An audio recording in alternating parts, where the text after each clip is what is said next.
Hello students, कैसे आप सब लोग। आज हम केमिस्ट्री का एक नया टॉपिक स्टार्ट करने जा रहे हैं, दैट इज जीओसी। ये ऑर्गेनिक केमिस्ट्री का बहुत इंपॉर्टेंट टॉपिक है। इसको organic chemistry and some basic principle के नाम से जानते हैं। Organic chemistry, some basic principle and techniques. So this is the most important topic from organic chemistry. Okay, तो पूरा लेसन हम स्टडी करने वाले हैं। So in today's class we discuss about the introductory part and some basic concepts. Okay student, तो सबसे important चीज़ है यहाँ पे organic chemistry, some basic principle and techniques. तो ये जो टॉपिक है ये कंप्लीटली ऑर्गेनिक केमिस्ट्री के बेस के ऊपर है। तो बिफोर दैट ऑर्गेनिक केमिस्ट्री के बारे में बहुत सारे साइंटिस्ट ने अलग अलग कॉन्सेप्ट दिए थे। So that part will discuss.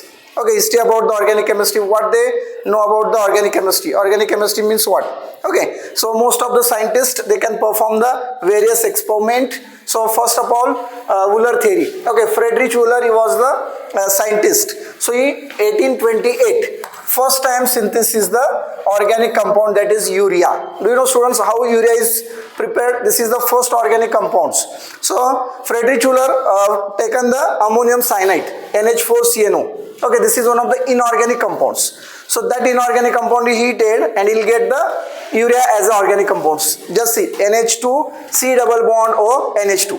So this is the first organic compound prepared by the scientist Friedrich Wheeler.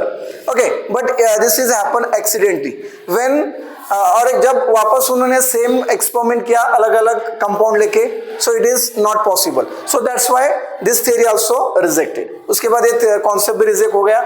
सो उसके बाद नेक्स्ट साइंटिस्ट आया वूलर के बाद जो है, सो दैट इज बर्जेलियस। अभी बर्जेलियस ने क्या किया? So Berzelius, according to the Berzelius, so Berzelius से some vital force are responsible to form the any organic compounds. किसी भी ऑर्गेनिक कंपाउंड को अगर हमें बनाना है तो उसके लिए हमें क्या चाहिए? Vital force. Okay, when you can apply the force, then only we can prepare organic compound from plant and animal source. Okay, so but actually this is not possible. So Berzelius का ये जो concept था वो भी reject हो गया, क्योंकि ऐसा पॉसिबल ही नहीं है। अगर हम किसी भी प्लांट और एनिमल सोर्स के ऊपर कोई वाइटल फोर्स अप्लाई करें तो it is highly impossible. So that's why that concept also rejected, Berzelius concept. Okay, so उसके बाद आया है कोलबेज। अभी कोलबेज ने बनाया क्या है? Acetic acid. तो एसिटिक एसिड आपको पता है सबको, CH3COOH।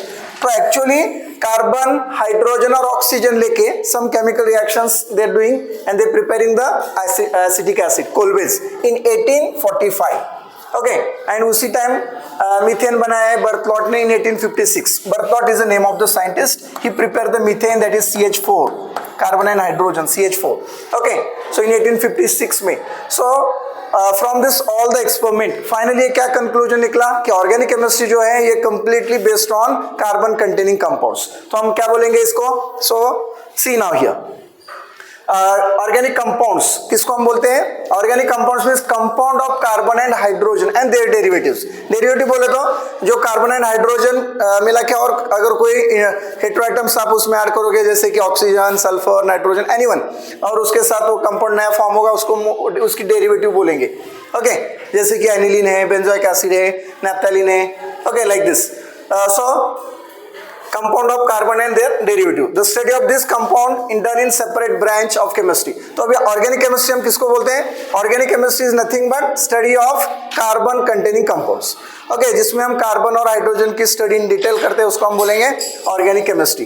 ओके, ये हुआ हमारा basic introduction. Okay, so the next concept students, tetravalency of carbon. अभी टेट्रावैलेंसी का मतलब होता क्या है? देखो, दैट इज वेरी इंपॉर्टेंट। थोड़ा हम फास्ट जाने वाले हैं क्योंकि हमें ये कॉन्सेप्ट थोड़ा फास्ट कंप्लीट करना है। Tetravalency, tetra means 4। Okay, so carbon की वैलेंसी 4 है। So what is mean by valency? Valency का मतलब पता है आपको? Yes Vighnesh, what is mean by valency? Valency means combining capacity of atoms. So octet complete करने के लिए कितने इलेक्ट्रॉन्स वो डोनेट करते हैं या कितने इलेक्ट्रॉन गेन करते हैं, उसको हम वैलेंसी बोलते हैं। अभी कार्बन की वैलेंसी हम 4 क्यों बोलते हैं? कार्बन का एटॉमिक नंबर कितना है? 6 है, राइट। तो इसके अगर इलेक्ट्रॉनिक डिस्ट्रीब्यूट आप करेंगे 2 4, तो आउटर मोस्ट सेल में कितने इलेक्ट्रॉन है कार्बन के? 4 इलेक्ट्रॉन्स। तो यानी कि कार्बन के पास लास्ट सेल में 4 इलेक्ट्रॉन है। Okay, so it is highly impossible to gain the 4 electrons from others, और 4 इलेक्ट्रॉन दूसरों को डोनेट भी नहीं कर सकते, क्योंकि अगर किसी को हमें 4 इलेक्ट्रॉन डोनेट करना है या 4 इलेक्ट्रॉन किसी से लेना है तो क्या करना पड़ेगा? So we required much more amount of energy. Okay, high energy लगेगी, तो इसीलिए कार्बन क्या करेगा? Simply it can share the electrons. Okay, दूसरे एटम और ग्रुप के साथ इलेक्ट्रॉन शेयर कर लेगा, जैसे कि अभी उसने क्या किया यहाँ पे हाइड्रोजन के साथ, जैसे कि आप मैं यहाँ पे दिखाऊंगा। देखो ये कार्बन है, ये कार्बन के 4 इलेक्ट्रॉन्स, तो कार्बन क्या करेगा, सिंपली 4 हाइड्रोजन के साथ ऐसे इलेक्ट्रॉन शेयर कर लेगा। ओके, आप यहाँ पे देख सकते हो, और कार्बन ने या उनका ऑक्टेट कंप्लीट कर लिया लाइक दिस। ओके, और हाइड्रोजन भी 2-2 इलेक्ट्रॉन करके एक बॉन्ड बना दिया। सो इस तरह से क्या बन गया, ये कोवैलेंट बॉन्ड। ओके, तो कार्बन के कितने बॉन्ड बन गए, 4। सो इसी को हम वैलेंसी बोलते हैं students. Okay, so valency I love you clear. अब इसी प्रकार अगर हम ऑक्सीजन की वैलेंसी आप देखोगे तो मुझे बता सकते हो आप, ऑक्सीजन का एटॉमिक नंबर कितना है, 8। ओके, तो इलेक्ट्रॉनिक डिस्ट्रीब्यूशन कैसे करोगे आप, 2-6, यानी कि ऑक्सीजन के पास लास्ट सेल में कितने इलेक्ट्रॉन्स है, how many electrons will be there, 6 electrons. Get it. तो अभी कितने इलेक्ट्रॉन की जरूरत है उन्हें 8 कंप्लीट करने के लिए, 2 electrons. So now oxygen can combine with 2 hydrogens, 2 hydrogen के साथ वो इलेक्ट्रॉन शेयर कर लेगा। ओके, और क्या होगा यहाँ पे देखो आप, बहुत ही इजी कॉन्सेप्ट है ये। सो हाइड्रोजन और ऑक्सीजन क्या करेगा, 2 हाइड्रोजन के पास एक इलेक्ट्रॉन लेगा और ये ऑक्टेट कंप्लीट कर लेगा, और हाइड्रोजन भी अपना बॉन्ड फॉर्म कर लेगा like this, and it can form the H2O। और ये जो इलेक्ट्रॉन आप दिख रहे हैं ना, so this is lone pair of electron, और ये जो बॉन्ड में इलेक्ट्रॉन है, so that is bond pair electrons. Get it. So इस तरह से कोई भी मॉलिक्यूल जो है पीरियोडिक टेबल के 118 एलिमेंट्स है, मैक्सिमम नोबल गैस छोड़ के remaining all elements they can sharing the electron, they can gaining the electron, they can transfer the electron. इस तरह से अलग अलग बॉन्ड फॉर्म करके they become a stable. Okay, that is very very basic concept, that part will detail will discuss in chemical bonding. Okay, तो आपको यहाँ पे थोड़ा सा समझ में आ रहा है वैलेंसी का मतलब, टेट्रावैलेंसी हम कार्बन को क्यों बोलते हैं, क्योंकि कार्बन के पास 4 इलेक्ट्रॉन है, तो उसको 4 इलेक्ट्रॉन की जरूरत है, तो 4 आइटम के साथ वो कंबाइन होगा, सिंपल। तो कार्बन 4 ही बॉन्ड फॉर्म करेगा। इसी तरह से कार्बन अगर सिंगल बॉन्ड है, डबल बॉन्ड है, तो आप देख सकते हो, ये अगर डबल बॉन्ड भी आपने दिया है यहाँ पे, तो this is very easy. Okay, see now, क्योंकि यहाँ पे डबल बॉन्ड है, तो अगर इस कार्बन का आप सोचोगे एक सिंगल बॉन्ड, ये सिंगल बॉन्ड, ये डबल बॉन्ड, तो 4 हो गए ना। So like this it is a tetravalent. Okay, अगर ट्रिपल बॉन्ड भी आप दोगे तो देखो ये कार्बन है, ये सिंगल बॉन्ड है, ट्रिपल बॉन्ड बोले तो 3। ओके, इलेक्ट्रॉन्स इसमें रहते हैं। सो इस तरह से कार्बन हैज अ, और कार्बन की और एक बहुत इंपॉर्टेंट प्रॉपर्टी है, that is called catenation property. So carbon क्या करेगा, सो it is a self linking capacity, दूसरे के साथ बॉन्ड फॉर्म करेगा, खुद के साथ बॉन्ड फॉर्म करेगा, सेल्फ लिंकिंग करेगा, और लॉन्ग चेन, ब्रांच चेन और रिंग फॉर्मेशन करेगा। इसी को हम बोलेंगे कैटिनेशन। सो समझ में आ रहा है कैटिनेशन। ओके, सो कैटिनेशन बोले तो self linking capacity, catenation. Okay, clear students. तो ये भी बहुत बेसिक कॉन्सेप्ट है। कैटिनेशन में होता क्या है, कार्बन ऐसे स्ट्रेट चेन फॉर्म करता है। Okay, again carbon can form the like this branched chain, ऐसे ब्रांच चेन फॉर्म करेगा कार्बन। ओके, आप यहां पे देख सकते हो, ये आप स्ट्रेट चेन, और ऐसे ही कार्बन क्या फॉर्म करेगा, रिंग फॉर्मेशन, जैसे कि ये कार्बन है, हाइड्रोजन। ओके, सो इस तरह से कार्बन रिंग फॉर्मेशन करेगा। सो कोई भी रिंग आप ले सकते हो, बेंजीन ले सकते हो, साइक्लोहेक्सेन ले सकते हो। ओके, सो इस तरह से रिंग फॉर्मेशन होगा, cyclohexane will draw like this, आगे हम डिस्कस करने वाले हैं पार्ट। ओके, तो इस तरह से carbon can form the, carbon क्या करेगा, इसमें कैटिनेशन करके अलग अलग बॉन्ड फॉर्म करेगा। Okay, so that is the most important term. Okay, उसके बाद tendency of form the bond with other non metals, non metal के साथ भी कार्बन की बॉन्ड फॉर्म होती है, element necessary for organic compounds, जैसे कि हाइड्रोजन है, और ये कार्बन और हाइड्रोजन, और कोई भी हेलोजन, एक्स बोले तो halogens. Okay, chlorine, bromine, iodine, fluorine, उसके साथ भी इसकी रिएक्शन होती है। फॉस्फोरस है, सल्फर है, any organic compounds they can treated, that can reacts. Okay students, उसके बाद हम यहाँ पे देखने वाले हैं types of sigma bond, type of covalent bond. Okay, covalent bond ये कंप्लीट जो कॉन्सेप्ट है, आयोनिक बॉन्ड और कोवैलेंट बॉन्ड हम केमिकल बॉन्ड में स्टडी करेंगे, बट बेसिक कॉन्सेप्ट यहाँ पे देख लेंगे। तो कोवैलेंट बॉन्ड जो होता है 2 पार्ट में डिवाइड होता है, एक होता है सिग्मा बॉन्ड और जो होता है पाई बॉन्ड। अभी सिग्मा बॉन्ड का मतलब होता है single bond. Okay, single bond, और पाई बॉन्ड मीन्स डबल और ट्रिपल बॉन्ड, जहाँ पे मल्टीपल बॉन्ड्स आते हैं उसको हम क्या बोलते हैं, पाई बॉन्ड्स। ओके, तो सिंपल है, अगर अभी यहाँ पे अगर आप हाइब्रिडाइजेशन देखोगे एक एग्जांपल मैं आपको दूंगा यहाँ पे।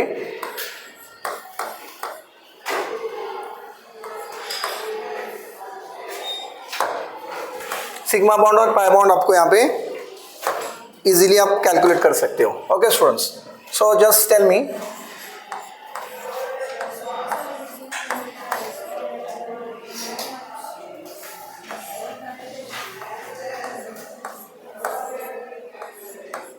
सो इस स्ट्रक्चर में कितने सिग्मा और कितने पाई बॉन्ड है, how we can find out.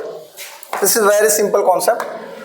और यहाँ पे क्या देखना है आपको, जितने सिंगल बॉन्ड है वो आपके सिग्मा बॉन्ड रहते हैं। सिंगल बॉन्ड वेरी सिंपल, जहाँ जहाँ आपको सिंगल दिख रहा है ना दैट इज सिग्मा, और जहाँ पे डबल दिखेगा वो पाई, और जहाँ पे डबल होगा एक पाई और एक सिग्मा होता है, और ये सिंगल ए सिग्मा। तो सिग्मा बॉन्ड कितने हुए यहाँ पे देखो, 1 2 3 4 5 6 7 8 सिग्मा बॉन्ड, और पाई बॉन्ड कितने हुए यहाँ पे, single. Okay, so get it, very simple term है ये सिग्मा बॉन्ड और पाई बॉन्ड फाइंड आउट करने के लिए। अगर मैंने आपको ये स्ट्रक्चर दे दिया और कहा कि इसका सिग्मा बॉन्ड और पाई बॉन्ड निकालो, CH3 C triple bond N। Okay, तो यहाँ पे देखो आप आराम से निकाल सकते हैं। ट्रिपल बॉन्ड जहाँ पे होगा स्टूडेंट्स, सो वहाँ पे क्या होता है, so where triple bond is there, 2 pi bond आते हैं और एक सिग्मा आता है। ओके, ट्रिपल बॉन्ड में आराम से याद रखो, और ये सिग्मा है और ये 3 बॉन्ड कार्बन के साथ फॉर्म हो गए।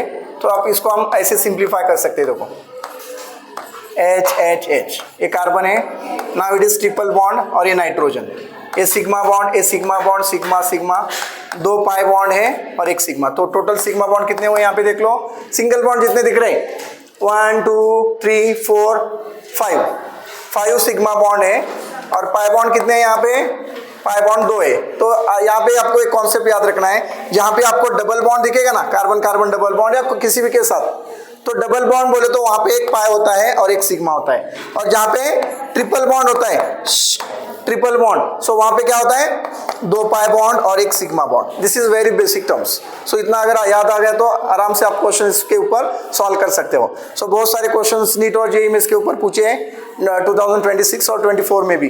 Okay, based on how many sigma bond and pi bond present. तो आपको सिंपल से याद रखना है, सिंगल बॉन्ड डबल बॉन्ड याद रखना है। उसके बाद आता है हाइब्रिडाइजेशन। ओके, अभी हाइब्रिडाइजेशन भी हम केमिकल बॉन्डिंग में स्टडी करेंगे। Okay, anybody, yes, what is hybridization, Srishti? Hybridization means क्या होता है, sp3 हाइब्रिडाइजेशन कब आएगा, सिंगल बॉन्डेड कंपाउंड्स में। आपको यहाँ पे इतना याद रखो, क्योंकि हम केमिकल बॉन्डिंग में पूरा डिटेल स्टडी करने वाले हैं। तो आप यहाँ पे क्या देखना है आपको, अगर कहीं पे भी आपको सिंगल बॉन्ड दिख गया, सिंगल बॉन्ड, ओके, तो आप वहाँ पे क्या लिखोगे, sp3 hybridization. If you will get double bond, कहीं पे आपको कार्बन कार्बन सिंगल बॉन्ड है sp3, carbon carbon double bond दिख रहा है sp2, और ट्रिपल बॉन्ड दिख रहा है, यस मुजम्मिल, ट्रिपल बॉन्ड दिखा तो क्या बोलेंगे हम, sp हाइब्रिडाइजेशन, sp हाइब्रिडाइजेशन। तो हाइब्रिडाइजेशन होता क्या है actually, so that is a mixing and recasting of atomic orbital या ऑर्बिट्स होते। सो s ऑर्बिट, p ऑर्बिट, एक s ऑर्बिट और 3 p ऑर्बिट्स कंबाइन होकर sp3 हाइब्रिड ऑर्बिटल फॉर्म होते हैं। यहाँ पे एक s 2 p, यहाँ पे एक s 1 p। ये क्या होता है, ओवरलैपिंग क्या होता है, everything will discuss there only. Okay, आपको यहाँ पे एक ही चीज याद रखना है, सिंगल बॉन्डेड दिख गया sp3, डबल बॉन्ड दिख गया sp2, ट्रिपल बॉन्ड दिख गया sp, दैट्स इट। इतना पार्ट इस जोश में इतना पार्ट याद रख लो, बाकी का हम इन डेप्थ स्टडी करेंगे। ओके स्टूडेंट्स, सो अभी यहाँ पे आप देख सकते हो रिप्रेजेंटेशन ऑफ ऑर्गेनिक मॉलिक्यूल्स, ये बहुत ही इंपॉर्टेंट पार्ट है। ऑर्गेनिक मॉलिक्यूल को रिप्रेजेंट करना बहुत ही इंपॉर्टेंट होता है, तभी हम अच्छे से जाके उसका स्टडी कर सकते हैं सिस्टमेटिक वे से। Okay, so there will be the molecular formula and structural representation. 2 types आते हैं। मॉलिक्यूलर फॉर्मूला आपको पता है क्या होता है, यस, कौन बताएगा molecular formula means what? Molecular formula से हमें क्या मिलता है? सो सपोज मैंने आप ग्लूकोज का मॉलिक्यूलर फॉर्मूला क्या है, हाँ, C6H12O6, ये ग्लूकोज का क्या है, this is a molecular formula of glucose, yes और नो? तो मॉलिक्यूलर फॉर्मूला देखने के बाद हमें क्या समझ में आता है, हाँ अथरो, when you see the molecular formula, क्या माइंड में आता है आपको, इसको देख के क्या समझ में आता है, ये ग्लूकोज का मॉलिक्यूलर फॉर्मूला है, इसे देख के क्या समझ में आता है, yes yes Pragya, what you come to know? तो ये सिंपल है, यहाँ पे देखो मॉलिक्यूलर फॉर्मूला से हमें क्या समझ में आता है, इसमें कितने कार्बन है, how many hydrogen, how many oxygen, समझ में आ रहा है ना, कितने कार्बन, कितने हाइड्रोजन, कितने ऑक्सीजन प्रेजेंट है, that is what molecular formula. Very simple, किसी भी चीज का मॉलिक्यूलर फॉर्मूला देखने के बाद हमें समझ में आता है कि उसमें कितने एलिमेंट्स है, कौन कौन से एलिमेंट प्रेजेंट है। ओके, सो ये बेसिक इंट्रोडक्शन खत्म कर देंगे आज के सेशन में और हम आगे टॉपिक कंटिन्यू कर सकते हैं बाद में। ओके, तो ये बेसिक समझ में आ रहा है आपको? तो यहाँ पे देखो कंप्लीट फॉर्मूला, कंडेंस फॉर्मूला और बॉन्ड लाइन फॉर्मूला, ये मेजर पार्ट है। ओके, तो बॉन्ड लाइन फॉर्मूला होता क्या है, अब यहाँ पे देखो C3H6, ये सब मॉलिक्यूलर फॉर्मूला है, C3H6, C4H10, ब्यूटेन का, प्रोपीन का। ओके, और हमें एग्जैक्ट कितना नंबर है, एलिमेंट कौन से हैं, वो समझ में आता है। I love you, clear this much? Yes, clear? Okay, so the next part, अभी हम देखो स्ट्रक्चरल रिप्रेजेंटेशन देख रहे हैं, कंप्लीट एक्सपांडेड फॉर्मूला। अगर आप इथेन लेगो स्टूडेंट्स, C2H6, इथेन हम कैसे दिखाते हैं, देखो कितने कार्बन है यहाँ पे, ये हुआ आपका मॉलिक्यूलर फॉर्मूला इथेन का, इथेन का मॉलिक्यूलर फॉर्मूला है, समझ में आ रहा है? सो this is the molecular formula of ethane. अभी इसको हम कंप्लीट स्ट्रक्चरल रिप्रेजेंटेशन करेंगे तो क्या दिखाएंगे, कंप्लीट बॉन्ड दिखाएंगे। सो C2H6, 2 कार्बन और 6 हाइड्रोजन, इसमें अरेंजमेंट कैसी होगी, that part will show here. Okay, 2 carbon है तो मैंने ये 2 कार्बन लिख दिया, कार्बन कार्बन में सिंगल बॉन्ड, और ईच कार्बन कितने हाइड्रोजन लगा सकते हैं आप, टोटल 6 है तो ईच कार्बन 3 हाइड्रोजन, आप यहाँ पे देख सकते हो। यस और नो, लाइक दिस। सो ये मॉलिक्यूलर फॉर्मूला हुआ, ये स्ट्रक्चरल फॉर्मूला हुआ। Okay, structural representation. उसके बाद C3H8, C3H8 बोले तो प्रोपेन। अभी प्रोपेन में कितने कार्बन है, 3 कार्बन है, तो 3 कार्बन आप लिखते हैं इस तरह से, और ईच कार्बन, फर्स्ट कार्बन और लास्ट में हम 2-3 हाइड्रोजन लगाएंगे, बीच के कार्बन को 2 हाइड्रोजन, क्योंकि हमारी कार्बन की वैलेंसी भी सेटिस्फाइड होनी चाहिए। यस और नो? यस, कार्बन की वैलेंसी सेटिस्फाइड होनी चाहिए। So already we studied the tetravalency, clear? So इसके बाद देखो C2H4, क्या मॉलिक्यूल है ये, C2H4 बोले तो क्या है, इथीन, दिस इज इथीन। अब इथीन में डबल बॉन्ड आएगा, तो डबल बॉन्ड आएगा तो हाइड्रोजन कम हो गए ना, यस और नो? सो कार्बन कार्बन में पहले हमने डबल बॉन्ड दिखा दिया इस तरह से, और कार्बन की वैलेंसी भी हमें सेटिस्फाइड करना है। मुजम्मिल, कितने हाइड्रोजन बैठेंगे इथीन को, फर्स्ट कार्बन को? यस, यहाँ पे और यहाँ पे 2। सो टोटल कार्बन की वैलेंसी भी सेटिस्फाई हो गई, यहाँ पे कार्बन ये 4 बॉन्ड हो गए, इस कार्बन के ये 4 बॉन्ड। इस तरह से हमने इथीन का मॉलिक्यूलर फॉर्मूला है, स्ट्रक्चरल रिप्रेजेंटेशन है। सो ये प्रोपीन है, देखो ये प्रोपीन का स्ट्रक्चर है। तो प्रोपीन कैसे दिख रहा है आपको, देखो 3 कार्बन हमने ड्रॉ कर दिए, एक कार्बन के साथ डबल बॉन्ड आ जाएगा, क्योंकि देखो C3H6 है, तो पहले हमने क्या कर दिया, पहले कार्बन को 3 हाइड्रोजन लगा दिए, उसके बाद ये सिंगल बॉन्ड, ये वैलेंसी सेटिस्फाइड हो गई, उसके बाद हाइड्रोजन कम है हमारे पास तो डबल बॉन्ड लगा दिया हमने, like this. Propene structural representation इसका बहुत आसान कॉन्सेप्ट है। ओके, कंडेंस फॉर्मूला, इसको हम क्या करते हैं, जैसे कि अभी हमने प्रोपेन ब्यूटेन देखा, ब्यूटेन का क्या करते हैं हम, C4H10 जो है, C4H10 स्टूडेंट्स, C4H10 कैसे शो करते हैं हम, कंडेंस में CH3, CH2, CH2, CH3। अगर हमें कंप्लीट स्ट्रक्चर दिखाना है तो क्या करेंगे, if you want to show the complete structure तो क्या कर सकते हैं इसका, हमने ये देखो ये 4 कार्बन दिखा दिए और ये हाइड्रोजन, लाइक दिस। इस तरह से हम इसका रिप्रेजेंट कर सकते हैं, और इसी को हमें, क्योंकि अभी ये जो स्ट्रक्चर है कंप्लीट स्ट्रक्चर है, ये बनाने को टाइम लगेगा, so to avoid consume the time, so यार टाइम सेव करने के लिए हम क्या करेंगे, इसको हम कंडेंस बना देंगे, शॉर्ट में बना देंगे। तो ये कार्बन है, इसको 3 हाइड्रोजन है, CH3, उसके बाद single bond CH2, CH3, like this will make. Okay, इस तरह से आप इसको कंडेंस बना सकते हो। और कंडेंस कैसे बना सकते हैं, ये CH3, ये CH2 2 बार है, तो CH2 2 times in bracket, CH3, CH3। Okay, clear this much? So the next structure, bond line formula. Okay, bond line formula में क्या होता है, स्ट्रक्चर, कंप्लीट स्ट्रक्चर में भी हम बॉन्ड दिखाते हैं, बॉन्ड मींस कंडेंस में कार्बन हाइड्रोजन तो दिखाते हैं वहां पे, सो वहां पे भी हमारा टाइम जाएगा। अभी बॉन्ड लाइन होता क्या है, जहां पे हमें कम टाइम में हम स्ट्रक्चर ड्रॉ कर सकते हैं, सो दैट इज जिगजैग वे।